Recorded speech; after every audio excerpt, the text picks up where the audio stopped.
त्यागी जी। राधे राधे। राधे राधे महाराज जी। महाराज जी, क्या नाम जप ही पूरी पूजा है? संपूर्ण आराधना नाम जप ही है। निरंतर नाम जप हो। कलयुग केवल नाम आधारा, सुमिर सुमिर नर उतरे पारा। और कोई पूजा बने न बने, कल के सत्संग में था first last and latest discovery. भाई जी हनुमान प्रसाद पोद्दार जी कह रहे, first last and latest discovery. मेरी पहली, अंतिम और वर्तमान की खोज है कि एकमात्र केवल नाम का आश्रय ले ले, उसे निश्चित भगवत प्राप्ति हो जाएगी, निश्चित भगवत प्राप्ति हो जाएगी। और गोस्वामी तुलसीदास जी भी कह रहे हैं, भरोसो जाहि दूसरो सो करो। किसी का मन आवे किसी साधन पे भरोसो करो। मेरे तो राम नाम दो आखर, राम ये दो अक्षर मेरे माई बाप है, मेरा सब कुछ है, इसी से सब कुछ प्राप्त हुआ है। तो भगवान नाम जप ही संपूर्ण पूजा है। यदि नाम जप हो रहा है और कोई पूजा नहीं हो रही तो संपूर्ण पूजा हो रहा है। अगर और पूजा हो रही, नाम जप नहीं हो रहा तो अधूरा है। नाम जप है अंक और सब सेवा साधन शून्य है। जैसे एक लगा के शून्य तो 10, फिर शून्य तो 100, फिर शून्य तो 1000। ऐसे नाम जप करते हुए सेवा साधन जो भी करो, व्यापार नौकरी, सब 10 गुना फल देने वाला होगा। अगर नाम जप अंक है, अंक हटा दो तो 0 0 0 0। समझ पा रहे हो? इसलिए संपूर्ण सेवा पूजा भजन नाम है। अगर नाम जप हो रहा, इससे बड़ी कोई पूजा नहीं, इससे बड़ा कोई यज्ञ नहीं, इससे बड़ा कोई तीर्थ स्थान नहीं, इससे बड़ा कोई दान नहीं। सब कुछ यही है नाम जप। नाम के समान नाम ही है, इसकी समानता में दूसरा कोई नहीं है। राहुल जी दिल्ली से। राधे राधे महाराज जी। राधे महाराज जी, आप लिख रहे हैं कि ये सबका सामान्य प्रश्न भी है कि दुख की पीड़ा से बाहर नहीं आया जाता। महाराज इसका क्या कारण होता है कि जैसे वो बहुत समय लग जाता है वापिस आने में? महाराज जी, विवेक की कमी और मन का मलिन होना।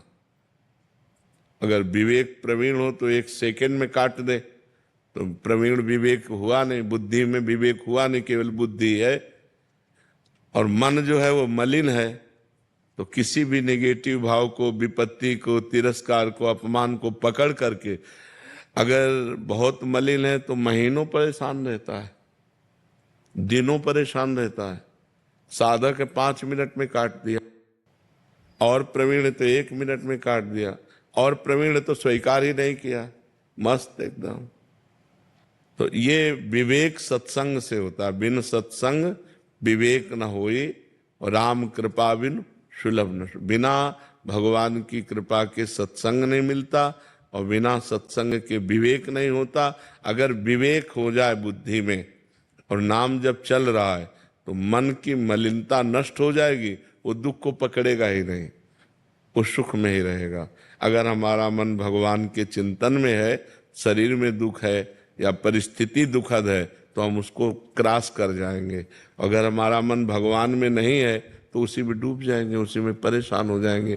तो लोग भगवान का आश्रय तो लिए नहीं, भजन करते नहीं, तो सुख आया तो फूल गए, बोले नहीं उनके लड़का हुआ है, ठीक है, हुआ, हर्षित हुए, पधार गया, अब हाहाकार मचा, रोना शुरू। ये तो नियम है संसार का, सुख और दुख। तो जब सुख आवे तो ज्यादा फूले नहीं, तो दुख आवे तो फिर उसमें डूबेगा नहीं। तो हम कहते हैं कोई उत्सव मनाओ, कोई भगवत कार्य करो, तो नाम कीर्तन, भगवान का यश कीर्तन, भगवान की कथा वार्ता और भक्तों की सेवा, तो तुम्हारा जीवन सार्थक हो जाए। तो अपवित्र मन दुख को पकड़ता है, और पवित्र मन सुख को, भगवान के सुख को पकड़ता है। भगवान का सुख ऐसा है जो सांसारिक सुख दुख से निवृत्त कर देगा। अब जैसे कोई लाभ मिला तो तत्काल विवेक काम करता है, इतने से क्या होगा और ये कितने दिन टिकेगा, तो उसमें फूलन नहीं होती। नहीं तो संसारिक आदमी एकदम फूल जाता है, अरे लाभ मिल गया, अच्छा हानि हुई, कितनी देर टिकेगी? जब सुख नहीं टिका तो ये कितनी देर टिकेगी? हम डटकर इससे लड़ते हैं, और इस विपत्ति से, इस दुख से, इस हानि से हम परास्त नहीं होंगे, क्योंकि विवेक काम कर रहा है। और विवेक सत्संग और नाम जप से होता है। तो नाम जप और सत्संग करो, जिससे तुम्हारा मन पवित्र रहे, दुख का स्पर्श ना करे। दुख है नहीं, दुख माना जाता है, दुख की मान्यता है, नहीं तो दुख है नहीं। सुख है, सुख है। जैसे एक पानी गिरा तो किसान को सुख हो गया और कुम्हार को दुख हो गया, उसके सारे बर्तन भीग गए, जो कच्ची मटकी थी सब फैल गई, उसको तो सुख और दुख अपनी मान्यता के अनुसार है। एक की मान्यता खेती लहला रही तो सुखी हो गया, एक के बर्तन सब मिट्टी के थे वो सब फूट गए पानी गिरने से, वो दुखी हो गया। तो दुख और सुख, एक ही वर्षा एक को दुख दे दी एक को सुख दे दी, तो मान्यता हुई ना। अपनी मान्यता बिगड़ गई, अपनी मान्यता बन गई तो सुख और दुख का ये कोई शाश्वत सुख नहीं है। शाश्वत भगवान का सुख है। यदि हम नाम जप करें, सत्संग सुने और भगवान के भरोसे हो जाएं तो हम सुख दुख से निपट सकते हैं, नहीं तो पीस डालता है। आदमी इतना दुखी हो जाता है कर लेता है। देखो ना, हार जाने पर, फेल हो जाने पर, या किसी भारी समस्या में या ब्लैकमेल हो जाने पर आदमी जब दिमाग काम नहीं करता तो फिर उस कर लेता है।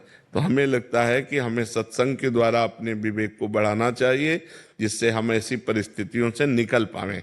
अगर हम ना निकल पा रहे हैं तो हमको विज्ञ जनों के पास जाना चाहिए, संतों के पास जाना चाहिए, वहाँ अपनी समस्या रखनी चाहिए, उससे निकलने का उपाय पूछना चाहिए। डूबना नहीं चाहिए, उसको पकड़ के नहीं बैठ जाना चाहिए कि अब क्या होगा, अब तो सब बेकार हो गया। नहीं, ऐसा नहीं, कोई ना कोई रास्ता भगवान निकालेंगे जिससे फिर हमारे जीवन में प्रकाश आएगा, फिर हम आनंद को प्राप्त होंगे। दीपक